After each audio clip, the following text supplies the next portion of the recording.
مسند امام احمد بن حنبل میں حدیث ہے، صحابہ کرام نے عرض کی یا رسول اللہ صلی اللہ علیہ وسلم نماز کی بھی چوری ہوتی ہے؟ تو اللہ کے نبی صلی اللہ علیہ وسلم نے فرمایا ہاں، نماز کا بھی چور ہے، نماز کا بھی چور۔ حضور کیا مطلب؟ فرمایا جو بندہ رکوع اور سجود پورا نہیں نہ کرتا وہ نماز کی چوری کرتا، اور چوروں میں سے برا چور ہے، آیا بھی ہے، وضو بھی کیا ہے، مسجد پہنچ بھی گیا ہے، پھر بھی اس کو جلدی بڑی جلدی۔ کچھ لوگوں کو آنے کی بھی جلدی ہوتی ہے مسجد میں، واپس جانے کی بھی جلدی۔ میں سمجھتا ہوں کہ جب ایک بندہ ٹائم نکالتا ہے نا، وہ گھر سے نکلتا ہے، وہ وضو کرتا ہے، وہ مسجد آ جاتا ہے، تو اگر وہ بڑی جلدی بھی نماز پڑھے نا تو 1-1.5 منٹ کا فرق پڑتا ہے، اس سے زیادہ نہیں۔ لیکن وہ 1-1.5 منٹ کے لیے ساری نماز ضائع کر بیٹھتا۔ نبی رحمت سید عالم صلی اللہ تعالیٰ علیہ وآلہ وسلم کے سامنے ایک صحابی نے نماز پڑھی تو حضور علیہ السلام سے آ کے سلام لی، تو اللہ کے نبی فرمانے لگے واپس جا اور نماز دوبارہ پڑھ۔ کوئی لفظ نہیں کہا اس نے، واپس گئے۔ صحابی تھے نا، میں اور آپ کسی کو منع کریں گے تو کہے گا کیوں جی، صحیح تو پڑھی ہے، اور واپس جاؤ نماز پڑھ۔ واپس گئے، نماز پڑھی، پھر آئے، سلام لی، حضور نے فرمایا واپس جا، نماز دوبارہ پڑھ۔ واپس گئے، پھر نماز پڑھی، تیسری دفعہ آئے تو حضور نے فرمایا نماز واپس کر، تو ہاتھ باندھ دیے۔ یہ جملہ اہل معرفت کے لیے ہے، وہ خوب سمجھیں گے۔ عرض کی سونیا مجھے تو پڑھنی نہیں آتی، محبوبہ مجھے سکھائی دیں، میری مدد ہی کر دیں۔ حضور پڑھنی نہیں آتی، بتائیں کیسے پڑھنی ہے؟ تو نبی کریم علیہ السلام نے فرمایا جب وضو کر تو اطمینان کے ساتھ کر، اور فرمایا جب رکوع کر تو پھر اطمینان کے ساتھ کر، اور فرمایا جب سجدہ کر تو پھر اطمینان کے ساتھ کر، اور جب اتحیات میں بیٹھ، تشہد پڑھ، دعائیں پڑھ، درود پڑھ، تو پھر ذرا اطمینان کے ساتھ پڑھ، ذرا سکون کے ساتھ نماز پڑھ۔ گویا حضور بتا رہے ہیں کہ جب تم اطمینان کے ساتھ پڑھو گے تو پھر عرش کا مالک بھی اجر بھی جھولی بھر کے عطا فرمائے، جلدی بڑی۔ اور میں نے تو 2-4-5 جو میرے پیار والے سنگی ہیں ان کے ساتھ نماز پڑھ کے دیکھی ہے، تو میں نہیں پہنچ سکا ان کے ساتھ۔ بڑی کوشش کی ہے کہ چلو چھوٹی سے چھوٹی صورت پڑھیں، اللہ بہتر جانتا ہے کیسے پڑھ لیتے ہیں اور کیوں کر پڑھ لیتے ہیں، کچھ سمجھ نہیں آتی، وہ پڑھ لیتے ہیں اور بڑی بڑی رکھتے پڑھ لیتے ہیں۔ ایک بات اور کہہ دوں، کچھ زیادہ ہی لمبی پڑھ لیتے ہیں، سارے نمازی سلام کے لیے انتظار کر رہے ہیں، اور 3 بندے 3 کل وہ کہتے اسی جیسا نہیں کا اسی تو پکاواں گے تو ہی پڑھنا جی۔ اور خدا کے بندو یاد رکھو، جب لوگ انتظار کر رہے ہوں تو نماز مختصر ادا کرنے کا حکم۔ اور اگر آپ کا شوق ہے، آپ ارادہ رکھتے ہیں، آپ میں چاہت ہے کہ میں نے نوافل زیادہ پڑھنے ہیں، تو مسجد کے سین میں بھی جگہ ہوتی ہے، بیسمنٹ میں بھی جگہ ہوتی ہے، آپ نے سارے لوگ لائن میں لگا دیے اور سب سے اگلی صف میں نماز پڑھ رہے ہیں، تو اس سے تو کئی خطرات پیدا ہوتے ہیں کہ شاید یہ سب سے بھلا نمازی ہے۔ کئی بندے پریشان ہو جاتے ہیں، یہ تو زیادہ نیک نکل آیا۔ آپ تھوڑا دیکھیں، غور کریں، چیزوں کو اعتدال میں رکھیں۔ محمد الرسول اللہ والذین معہ اشداء علی الکفار رحماء بینہم، وہ لوگ جو نبی پاک علیہ السلام کے ساتھ تھے، کافروں پہ سخت تھے، آپس میں رحم دل تھے۔ ان کو اللہ تبارک و تعالیٰ نے ہمارے لیے نمونہ ہدایت بنایا۔ قرآن مجید فرقان حمید نے منافقین سے بھی یہی مطالبہ کیا تھا کہ تم اس طرح ایمان لاؤ جس طرح صحابہ ایمان لائے۔ وَإِذَا قِيلَ لَهُمْ آمِنُوا كَمَا آمَنَ النَّاسُ، جب ان سے کہا جاتا کہ اس طرح ایمان لاؤ جس طرح یہ لوگ ایمان لائے، تو وہ چونکہ منافق تھے، ان کا جواب بھی منافقوں والا تھا۔ قَالُوا أَنُؤْمِنُ كَمَا آمَنَ السُّفَهَاءُ، تو کہنے لگے کہ ہم اس طرح ایمان لائیں جس طرح یہ بیوقوف ایمان لے آئے۔ انہوں نے تو گھر بار چھوڑ دیے ہیں، انہوں نے تو فقیری اختیار کر لی ہے، یہ تو ایک وقت کھاتے ہیں، یہ تو ہر وقت میدانوں میں رہنا پسند کرتے۔ وہ معاذ اللہ اس کو بیوقوفی جانتے تھے۔ الا انہم ہم السفہاء، اللہ فرماتے ہیں خبردار ہو جاؤ، یہ خود بیوقوف ہیں، یہ حضور کے غلاموں کو بیوقوف کہیں۔ یہ بڑی نکھری، بڑی سونی، بڑی شاندار جماعت ہے حضور کے صحابہ کی۔ اس جماعت نے اس جماعت کے ممبران نے، اس جماعت میں شامل حضور کے صحابہ کرام کی نکھری خوبصورت جماعت نے امت کو بڑے رہنما اصول دیے،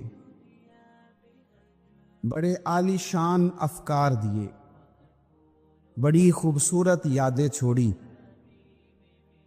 ہمارے ساتھ یہ ہوا ہے کہ جس طرح ہم اپنی تاریخ کے بے شمار پہلوؤں کو فراموش کر بیٹھے،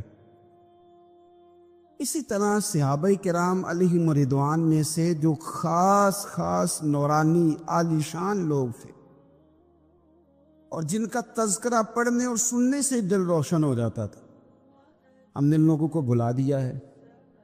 بزرگان دین کے عرس نہ صرف یہ کہ ہمارا نظریہ ہے، بلکہ وہ دین کا ایک بہت بڑا حسن ہے، لیکن یہ کہ ان بزرگان دین کے عرس کے ساتھ ساتھ اگر ان بزرگوں کی یادیں بھی بنائی جاتی، ان کے روشن تذکرے بھی لوگوں کے سامنے رکھے جاتے، تو امت کی جو آنے والی نسلیں تھیں وہ ان کو اپنا رہنما، اپنا مقتدا، اپنا پیشوا تسلیم کرتی۔ اور یہ وہ رہنما تھے جنہیں حضور نے امت کا رہنما کہا۔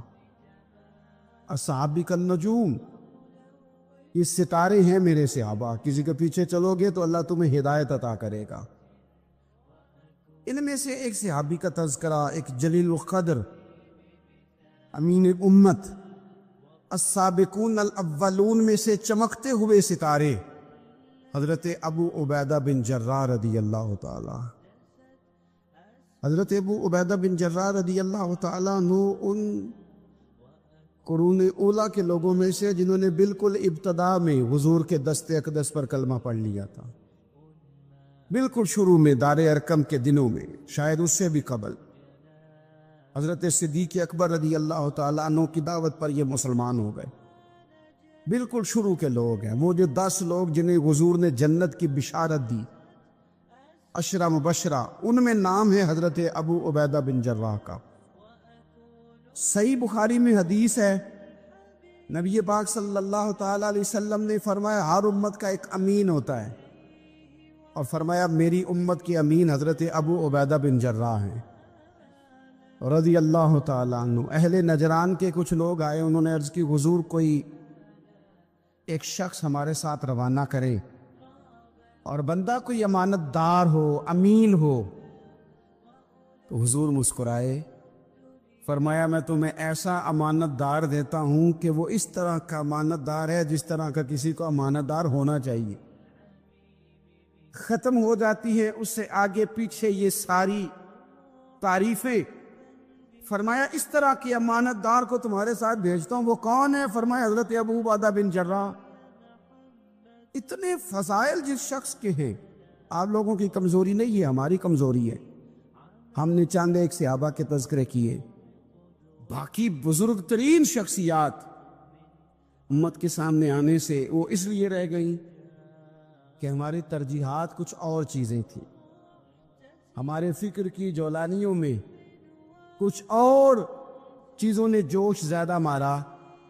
حضرت ابو عبیدہ بن جراح وہ خوبصورت آدمی ہے کہ ابن ماجہ میں ایک بڑا انوکھا فرمان موجود ہے۔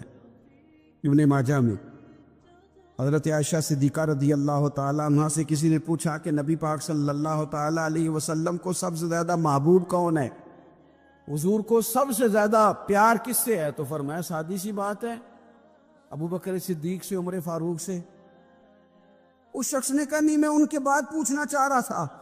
تو فرمایا یہ بھی بڑی واضح بات ہے، ان کے بعد میں نے حضور کو جن سے سب سے زیادہ پیار کرتے دیکھا وہ حضرت ابو عبیدہ بن جراح ہیں، سب سے زیادہ میں نے محبت کرتے دیکھا۔ اور مسلم شریف میں یہ حدیث آپ کو ملے گی، حضرت عائشہ صدیقہ فرماتی ہیں اگر حضور خود اپنے فرمان سے خلیفہ بناتے تو اپنے بعد ابو بکر کو بناتے، ان کے بعد حضرت عمر کو بناتے، ان کے بعد بناتے تو ابو عبیدہ بن جراح کو بناتے۔ اتنا بڑا آدمی حضرت ابو عبیدہ بن جراح رضی اللہ تعالیٰ، اتنی بڑی شخصیت۔ اور پتہ ہے آپ کو ان پر صحابہ کا اعتماد کس طرح کا ہے؟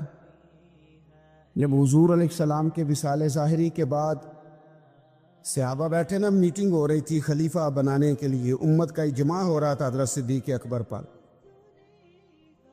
تو ایک دوسرے سے نہ پوچھا جا رہا تھا کہ آپ کی نظر میں اگر بیعت کی جائے تو کس کی جائے، آپ کی نظر میں بیعت کی جائے تو کس کی جائے، آپ کی نظر میں اگر امیر مقرر کیا جائے تو کسے کیا جائے، آپ کی نظر میں خلیفہ کس کو ہونا چاہیے؟ تو امت کا اجماع جناب صدیق اکبر کی طرف تھا۔ تو حضرت صدیق اکبر سے پوچھا گیا، آپ بتائیے اگر آپ بیعت کریں گے تو کس کی کریں گے؟ حضرت صدیق اکبر نے کہا 2 لوگوں کی، اگر حضرت عمر کو آگے لگاؤ گے تو پھر بھی میں بیعت کر لوں گا، اور اگر ابو عبیدہ بن جراح کو آگے لگاؤ گے تو میں پھر بھی بیعت کر لوں گا۔ میں ان دونوں کی بیعت کرنے کو تیار ہوں۔ یار اتنا بڑا آدمی، کتنے کو کتابیں لکھی جانی چاہیے تھی، کتنے کو دن منانے جانے چاہیے تھے، کتنے کو ان کے نام ہمیں خطبے کرنے چاہیے تھے، کتنے کو تذکار ان ہستیوں کے ہونے چاہیے۔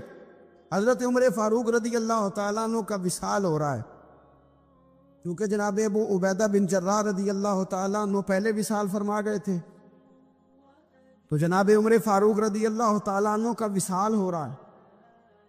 کسی نے کہا کسی کو خلیفہ نامزد کر دیں، فرمایا 6 لوگوں کی میں نے کمیٹی بنا لیا، کسی کو بنا لینا۔ ہاں اگر آج ابو عبیدہ بن جراح ہوتے تو پھر میں کمیٹی نہ بناتا، پھر میں ان کو امیر بناتا، اور اگر رب مجھ سے پوچھتا کہ عمر کس کو امیر بنا کے آئے ہو تو میں کہتا اے اللہ جسے تیرے نبی کریم نے امین فرمایا تھا، انہیں میں امیر بنا آیا ہوں۔ اتنے بڑی شخصیات، اتنے بڑے نام، اتنا بڑا مرتبہ، اور پھر 2 ہجرتیں کی حضرت ابو عبیدہ نے، حبشہ بھی گئے، مدینہ بھی آئے، ہر جہاد میں شامل ہوئے، اور عشق کے امتحان دینے کی باری آئے تو سب سے پہلے دیے۔ زرہ کی 2 کڑیاں ٹوٹ کے احد کے میدان میں حضور کے رخساروں میں پیوست ہو گئی تھی، دوڑ کے آئے حضرت ابو عبیدہ، اور ایک کڑی اتاری، اپنے دانت سے زور سے کھینچی تو ایک دانت ٹوٹ گیا، پھر دوسری کڑی زور سے نکالی حضور کے رخسارے نور سے تو دوسرا دانت ٹوٹ گیا، لیکن حضور کی تکلیف برداشت نہیں کر سکے۔ عجیب امتحان لیا ان کی محبت نے بھی، عجیب امتحان لیا۔ اعظم بلا سے اپنی وہ ہستی ہی کیوں نہ ہو، جو چیز اس کی راہ میں حائل ہو پھونک دو۔ عجیب امتحان لیا۔ احد کے میدان میں ان کے والد ان کے مقابلے میں آ گئے تھے۔ یہاں تو مقابلہ ہوتا ہے نا دولت اور دین کا، تو لوگ کمزوری دکھا جاتے، وطن اور دین کا تو لوگ کمزوری دکھا جاتے۔ یہاں تو مقابلہ ہوتا ہے نا ہمارا اپنے نفس کی خواہشات اور دین کا، تو غلبہ کچھ اور چیزیں لے جاتی ہیں، لیکن سامنے باپ ہے اور اس طرف دین ہے، حضور کی محبت ہے، نبی پاک کی غلامی ہے، مقابلہ ہو رہا ہے، قبول کس کو کرنا ہے؟ حضرت ابو عبیدہ نے پھر فیصلہ کیا، میدان احد میں تلوار اٹھائی اور باپ کی گردن کاٹ کے پھینک کے لوگوں کو بتایا کہ کائنات میں ہم سب سے بڑھ کے پیار کرتے ہیں تو مدینے والے محبوب سے کرتے ہیں۔ اتار دی گردن باپ کی۔ حضرت ابو عبیدہ بن جراح رضی اللہ تعالی عنہ نے اس طرح قربانیاں پیش کی۔ میدان کے آدمی تھے، میدان میں رہے، ساری زندگی میدان میں رہے، لشکروں کی قیادت کی ساری زندگی۔ حضرت ابوبکر صدیق رضی اللہ تعالیٰ عنہ نے ان کو جہاد کے لیے بھیج دیا تھا۔ حضرت عمر کا بڑا اعتماد رہا۔ دوستی کس سے تھی؟ حضرت معاذ بن جبل سے۔ گہرے دوست کون تھے؟ حضرت خالد بن ولید۔ ان لوگوں سے گہری دوستی تھی۔ سادہ بود و باشت، سادہ کھانا، سادہ اٹھنا بیٹھنا، سادہ مزاج۔ حضرت عمر فاروق رضی اللہ تعالیٰ عنہ ملک شام گئے، یہ بھی ملک شام میں تھے۔ جناب عمر فاروق کے مزاج میں جلال تھا۔ آپ نے کچھ لوگوں کو دیکھا جنہوں نے زرق برق لباس پہن لیے، بڑے بڑے عالی شان بنگلے بنا لیے، بڑے بڑے گھروں میں رہنے لگے۔ تو حضرت عمر کو اتنا جلال آیا کہ زمین پر اتر کے نا سنگریزے اٹھا کے تو لوگوں کو مارتے تھے۔ فرماتے تھے اتنی جلدی حضور کی تعلیم بھول گئے اور تم نے اجمیوں کے طریقے اپنا لیے، اتنی تکلیف کے ساتھ حضرت عمر گفتگو کرتے، لیکن حضرت ابو عبیدہ سے ملتے تو فرماتے یار تھوڑی روٹی بھی کھایا کر، کبھی تو بھی کپڑے بدل لیا کر۔ اتنا فقر، اتنی سادگی، اولین لوگوں میں سے جن کے لیے لوگ مسلمانوں کا امیر المومنین بنانے کی باتیں کر رہے ہیں۔ حضرت عمر ملنے گئے تو کسی چٹائی کے ٹکڑے کی تہ 2-3 لگا کے گھوڑے پہ اس کو رکھ لیا جاتا تھا سواری کرنے کے لیے تاکہ پسینہ نہ آئے، اسی کو اتار کے نہ تو سرانہ بنا کے بیٹھے لیٹے ہوئے زمین پہ۔ حضرت عمر ملنے گئے تو حضرت عمر فاروق رضی اللہ تعالیٰ عنہ کو بھی اپنے ساتھ زمین پہ بٹھا لیا تو حضرت عمر فرمانے لگے میں نے تو روٹی کھانی ہے تجھ سے، دوست ہے میرا کھانا کھلا۔ تو کہنے لگے کھلاتے ہیں نا، کھلانا کیوں نہیں؟ یہ بھی لوگ تھے، اسی دھرتی پہ رہتے تھے، ان لوگوں کو نا کسی چیز نے اپنے قبضے میں نہیں لیا، نہ عورتوں کی باتیں انہیں بہلا سکیں، نہ بچوں کی خواہشات کے ہتھے چڑھے، نہ زمانے کی تیز دوڑ میں شامل ہوئے، نہ کسی کہانی کا حصہ بنے، نہ لوگوں کی یہ باتیں ایک دور بدل گیا، کوئی چیز ہیوی نہیں ہوئی، اس لیے کہ انہوں نے فقیری مدینے والے محبوب سے سیکھی تھی۔ فقر میرے نبی کریم علیہ السلام سے سیکھا تھا، فقر تازہ تھا، ذہن وسیع تھا۔ حضرت سیدنا عمر نے کہا روٹی کھانی ہے تو تھیلے میں ہاتھ ڈالا، 2 خشک ٹکڑے روٹی کے نکالے اور فرمایا کھا لے۔ حضرت عمر نے پکڑ کے منہ میں رکھے، چبائے اور جناب عمر رو پڑے، فرمانے لگے ہر بندے کو دنیا نے اپنے قبضے میں کر لیا ہے، لیکن ابو عبیدہ تو آج بھی بچا ہوا ہے، دنیا تجھے اپنے جال میں پھنسا نہیں سکی، تو قابو نہیں آیا، تو آج بھی اپنی جگہ پہ قائم ہے، تو وہیں کھڑا ہے جہاں مدینے والے محبوب نے ہمیں کھڑا کیا، تو وہیں کھڑا ہے یار۔ اتنے حسین آدمی، اتنا بڑا نام، اتنا بڑا قد، اتنا بڑا کردار، اتنا بڑا حسن، ہزاروں کی فوج کے سپہ سالار ہیں، اگر میں کہہ دوں چیف آف آرمی سٹاف ہیں، میرا خیال ہے میری بات غلط نہ ہوگی، اتنی بڑی فوج کے سپہ سالار، اور اس فوج کے سپہ سالار جس میں کئی دفعہ سپاہی بن کے حضرت خالد بن ولید بھی لڑائی کر رہے ہیں، اتنی بڑی فوج کو کمان کرتے، لباس وہی سادہ، غذا وہی سادہ، انداز وہی، رومی بہت بڑی طاقت سمجھتے تھے اپنے آپ کو۔ جناب عمر کے زمانے میں ان کے خلاف لشکر کشی ہوئی، امیر کون ہے؟ حضرت ابو عبیدہ۔ ہاتھ میں تلوار پکڑی، گھوڑے پہ بیٹھے چلے گئے، محاصرہ کر لیا رومیوں کا، گھیر لیا۔ اب رومیوں نے کچھ تھوڑی سی مزاحمت کرنے کی کوشش کی، باہر آئے، لیکن کچھ بھی نہ ہو سکا، منہ کی کھا کے واپس اندر چلے گئے۔ کئی دنوں سے حضرت ابو عبیدہ کی فوج نے محاصرہ کیا ہوا ہے، جب تنگ آ گئے تو پیغام بھیجا کہ ہم صلح کرنا چاہتے ہیں، فرمایا صلح تو مسلمانوں کا پسندیدہ کام ہے، آ جاؤ۔ انہوں نے کہا جی ہم جزیہ دے دیں گے، ہم کسی طریقے مسلمانوں کے اطاعت میں آ جائیں گے، آپ ہم سے بات کریں۔ فرمایا بھیجو۔ ان کا سپہ سالار آیا، انہوں نے روب ڈالنے کے لیے نا مسلمانوں پہ سپہ سالار کو بڑے قیمتی کپڑے پہنائے، زرق برق لباس، عالی شان پوشاکیں، 5-7 لوگ ساتھ، یہ لوگوں کا طریقہ ہوتا ہے۔ وہ پریشر ڈالنے کے لیے لوگ کرائے کا مکان بھی خرید لیتے، کرائے کی کار بھی حاصل کر لیتے، لوگوں کے برتن بھی استعمال کر لیتے ہیں، کسی کے گھر سے فرنیچر بھی منگوا لیتے۔ تو آپ نے نا وہ زرق برق لباس پہنے ہوئے ان لوگوں کو آتے دیکھا۔ اب وہ بڑے اپنے انداز میں تو روب ڈالنے کے لیے آئے تھے نا، تو آ کے پوچھا مسلمانوں کے امیر کہاں ہیں لشکر کے؟ تو انہوں نے کہا ادھر ہی تھے، یہی کہیں ہوں گے۔ بڑا حیران ہوا کہ ہم تو بڑے لاؤ لشکر کے ساتھ آئے۔ یاد رکھ لیں روب کپڑوں کا نہیں ہوتا، روب کردار کا ہوتا ہے۔ پھر پوچھا کہاں ہے؟ نے کہا جناب وہ سامنے خیمے میں دیکھ لو۔ وہ خیمے میں گئے تو اتنی بڑی فوج کا سپہ سالار زمین پہ بیٹھے اور اپنے تیر سیدھے کر رہے۔ اب وہ بڑے زرق برق لباس میں ہے، کہنے لگا ابو عبیدہ بن جراح آپ ہیں؟ فرمایا میں ہی ہوں۔ کہا ملنا تھا؟ فرمایا آ جاؤ۔ کہنے لگا آپ تو زمین پہ بیٹھے۔ تو آپ فرمانے لگے ہمارے بزرگ زمین پہ ہی چلتے تھے، زمین پہ ہی بیٹھتے تھے، زمین پہ ہی کھاتے تھے، نیند آتی تھی تو زمین پہ ہی سو جاتے تھے۔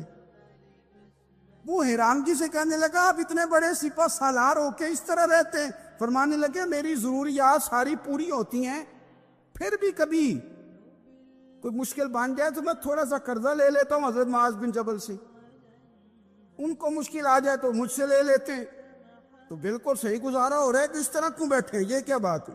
ہمارے ہاں لوگوں کا رونا دھونا نہیں، روز مکان کوئی نہیں تو رو پڑے، بچے کی شادی کرانی ہے تو رو پڑے، اوہو جی کیا بتائیں غریبی بڑی ہے تو رو پڑے۔ زمین پہ بیٹھے ہیں، زمین پہ بیٹھ کے خشک ٹکڑے کھا رہے ہیں، پر کہہ رہے ہیں بڑے مطمئن ہیں، یار کیا ہوا؟ کوئی ایسا مسئلہ نہیں، اگر کبھی مشکل آ جائے تو میرے دوست ہے حضرت معاذ بن جبل، تھوڑا قرضہ لے لیتا ہوں، ان کو ضرورت پڑے تو مجھ سے لے لیتے ہیں۔ رومی صلح بھی کر گئے، بات بھی کر گئے، پر جہاں جہاں گئے نا حضرت ابو عبیدہ بن جراح کا فقر بھی بیان کرتے گئے۔ ہندوستان میں مسلمانوں نے ہندوؤں کو دیکھا کہ وہ مہندی کی رسم کرتے ہیں، اس پر پھر اتنی زیادہ توجہ لوگوں کی بڑھ گئی کہ وہ باقاعدہ شادی کا حصہ بن گئی، باقاعدہ اس پہ بہت بڑا سرمایہ خرچ ہونے لگ گیا۔ پھر اس کے ساتھ ساتھ فی نفس ہی عورت کا ہاتھوں پہ مہندی لگانا تو ناجائز نہیں، لیکن اس میں پھر ایک باقاعدہ تقریب رکھ لینا، پھر مرد عورتوں کا اکٹھے ہونا، پھر ڈھول دھمکا ہونا، پھر شور شرابہ ہونا، اس کی شریعت قطعاً اجازت نہیں دیتی۔ پھر یہ ہوتا تھا کہ شادی سے قبل جب رشتہ طے ہوتا تھا تو طریقہ یہ تھا کہ لڑکی اور لڑکے کا نکاح کر دیا جاتا تھا اور مناسب وقت پر رخصتی ہو جاتی تھی۔ نبی پاک صلی اللہ تعالیٰ علیہ وسلم نے حضرت سیدہ عائشہ صدیقہ رضی اللہ تعالیٰ عنہ کے ساتھ نکاح کیا اور 3 سال کے بعد رخصتی ہوئی۔ چلے بعد میں لوگوں نے اگر نکاح نہ کیا تو پھر کہا کہ نسبت طے کر دی ہے، یہ بڑا سونا اچھا صاف ستھرا فکرہ تھا۔ اب باقاعدہ اس نام کو منگنی کا نام دے دیا گیا، اور ہم دوسروں کی چال چلتے چلتے اپنی وفاداری بھولتے جا رہے ہیں۔ دیکھا دیکھی نا لوگوں کی، دیکھا دیکھی۔ میرج حال کا تصور صرف اتنا تھا کہ اب آبادیوں میں جگہ موجود نہیں ہے تو باقاعدہ ایسے حال بنا لیے جائے جن میں نکاح آسانی سے ہو جائے، لیکن اب تو مہنگے سے مہنگا حال، اس میں پھر سہولیات، پھر اس میں آسانیاں، پھر کھانے کی بھرمار اور مختلف ڈشیں، یہ سوائے اپنے اوپر بوجھ ڈالنے کے، امیر بوجھ ڈالتے ہیں، غریبوں کو پریشان کرتے ہیں، ان کے بچے دیکھا دیکھی اس چکر میں پڑ جاتے ہیں، حالات سنگینی کا رخ اختیار کر جاتے ہیں۔ منگنی باقاعدہ میرج ہال میں ہونے لگ گئی۔ اللہ تعالیٰ معاف فرمائے تو وہاں بھی مردوں عورتوں کا اختلاط ہے باقاعدہ۔ ابھی اس کا نکاح نہیں ہوا، وہ تو غیر محرم ہے، اس کو انگوٹھی دی جاتی ہے پہنانے کے لیے، اور لڑکا لڑکی کے ہاتھ میں انگوٹھی پہنا رہا ہے۔ ناراض نہ ہونا، حاجی صاحب بھی کھڑے ہوتے ہیں، نمازی صاحب بھی کھڑے ہوتے ہیں، وہ صاحب بھی کھڑے ہوتے ہیں جو مذہبی تقریبات میں آگے آگے دکھائی دیتا، لیکن یہاں دین ہی نہیں یاد آ رہا۔ کوئی شخص کلام کرنے کو تیار ہی نہیں ہے کہ میاں یہ تو حرام ہے، حرام ہے، اشد حرام۔ جب تک ان کا نکاح نہیں ہو جاتا یہ ایک دوسرے کے لیے محرم نہیں ہے، لیکن کوئی روکنے والا نہیں۔ تقریبات بڑھتی گئیں، بوجھ بڑھتا گیا، بہت بڑا سرمایہ۔ ویسے بھی مسلمان نے کوئی، اس کی تو زندگی بڑی بامقصد ہے، اس نے کوئی یہاں الجھ کے تو نہیں نہ رہ جانا۔ پھر اور باتیں بڑی، سالگرہ ایک پورا وتیرہ اختیار کر گئی ہے، گھروں کے اندر سرائیت کر گئی ہے سالگرہ، ایک پوری تقریب بن گئی ہے، پورا خرچہ لے گئی ہے وہ۔ کیا مسلمان اتنے اپنے آپ کو فضول سمجھنے لگے ہیں معاذ اللہ کہ وہ فارغ ہیں جس کام میں جس کو جو مرضی ایک ماحول بناؤ، اور پھر چلتے چلتے طرح طرح کی تقریبات اور طرح طرح کے، یہ فلانا جشن بہاراں آ گیا ہے تو یہ اپریل فول آ گیا ہے تو یہ بیماری نیو ایئر نائٹ کی آ گئی۔ میں نے رات بھی کہا تھا جس قوم کی بچیاں کشمیر میں روز روتی ہوں وہ جشن منائے گی سڑکوں پہ نکل، جن لوگوں کے بھائی برما میں کاٹ دیے جاتے ہوں وہ جشن منائیں گے؟ او خدا کے بندو، لوگوں نے تو تنقید کر کے چپ کر گئے، تنقید کر کے۔ دیکھو جی، عرب شریف والوں نے وہاں سینمے کھلوا دیے، تم تو تنقید کر کے چپ کر گئے نا۔ یہ وہ مقام کرب ہے، یہ وہ مقام خوف ہے۔ جب عرب کی دھرتی پہ عورتیں ناچیں گی تو مجھے بتاؤ نا، امام حسین کے دل پہ کیا گزرے گی؟ امام حسن کو کیا اس سے اذیت پہنچے؟ آپ کو پتہ ہے سیدہ پاک کو کتنی تکلیف ہوگی، مولا کائنات کو کتنی ہوگی، عثمان غنی کو، فاروق اعظم کو، صدیق اکبر کو۔ تمہیں پتہ ہے یہ عرب کا ملک کسی ایک شخص کی حکومت کی جگہ نہیں ہے، یہ کسی خاندان کا نہیں ہے، کسی قبیلے کا نہیں ہے، کسی سیاستدان کا نہیں ہے۔ یہ عرب شریف تو میرے نبی پاک کا وطن ہے۔ اس وطن میں جب گانے باجے ہوں گے، ڈھول ڈھمکے ہوں گے، تماشے ہوں گے، حضور کے قلب نور کو کتنی تکلیف ہوگی۔ اور ہم ہیں کہ مذاق بنا ہوا ہے۔ کہاں ہیں وہ لوگ جو روز کہتے تھے موویاں بنا بنا کے غریب لوگوں کو پکڑ کے کہتے تھے یہ فلانی غلط حرکت کر رہا ہے، یہ فلانی؟ تمہارا فتویٰ غریب کے حق میں اور ہے اور امیر کے حق میں اور ہے۔ اب بھی تو دو ویڈیو بنا دو نا کہ یہاں یہ ظلم ہو رہا ہے۔ اور جب سال گزریں تو قومیں اپنا حساب کرتی ہیں، اور میرا اور آپ کا سال وہ گزر رہا ہے جہاں قرضہ زیادہ لے لیا گیا ہے، جہاں قومیں گروی رکھی جا رہی ہیں، جہاں ہمارا ہر پیدا ہونے والا بچہ مقروض پیدا ہوتا ہے، لیکن مزاج بن گیا نا بس مناؤ، جو ملتا ہے اسے مناؤ۔ یہ کس نے شوق پیدا کیا ہمارے بچوں کے اندر روز شادیوں پہ جانے کا، تیار ہو کے جانے کا؟ کس نے شوق پیدا کیا؟ بڑوں نے۔ نہ مانے بزرگ، بڑوں نے شوق پیدا کیا۔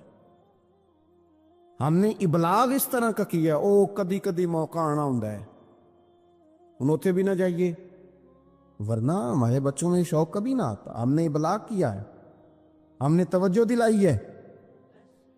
بچے چھٹیاں کر رہے ہیں، یہ ہم پریشان ہیں ان دنوں میں، پیپر بچوں کے قریب ہیں مدرسے کے، اور چوتھے دن کو بچہ درخواست لے کے آ جاتا ہے فلانے کی شادی ہے، فلانے کی شادی ہے۔ میرے ابا جی کہا کرتے تھے، تھوڑے سے ہم بڑے ہوئے تو ابا جی شادی پہ جانا ہے تو کہتے تھے جوان منڈے دا کی کام میں بیاہ تے جانے دا، ہم جائیں گے نا تمہاری اماں جائے گھر رہو آرام سے۔ ہمارے پرانے بزرگ اس طرح کی تربیت کرتے، کہتے تھے تمہارا مطلب کیا، اس شادی پہ تم نے کیا کرنا؟ اور یہاں سارا کام ہی بچے اور بچیوں کو دے دیا گیا، بچے اور بچیوں کو، اور تیار کر کے نہیں جاتا۔ کسی خاص جگہ پہ کوئی مجبوری ہو جائے، قربت اتنی زیادہ ہو کہ رہا نہ جائے، تو کبھی نکاح پڑھانے کے لیے جاؤں نا تو بس میرے کانوں سے آواز ٹکراتی نہیں، لیکن میں سمجھ جاتا ہوں کہ کیا باتیں گونج رہی ہیں۔ اور پردہ ہی کر لو تھوڑا سا، وہ کہتے ہیں پردہ، یہ بچی کے نکاح کی مووی نہ بنی تو فلم ہی نہیں مکمل ہوگی۔ اس خوشی کے موقع پر بھی آپ یہ کہہ رہے ہیں کہ لو جی پردہ کرو اور دوپٹہ لو، تو اتنے پیسے دیے وہ بیوٹی پارلر والے کو، وہ کدھر جائیں گے؟ کون ہیں یہ لوگ سارے؟ میں اور آپ نہیں ہیں، ہم ہی تو ہیں یہ سارے۔ یہ کس پر تنقید کر کے ہم چپ کر گئے ہیں؟ ہم سارے خود ہیں، اور ہم سب مل ملا کے اس سوسائٹی کا حصہ بنتے جا رہے ہیں۔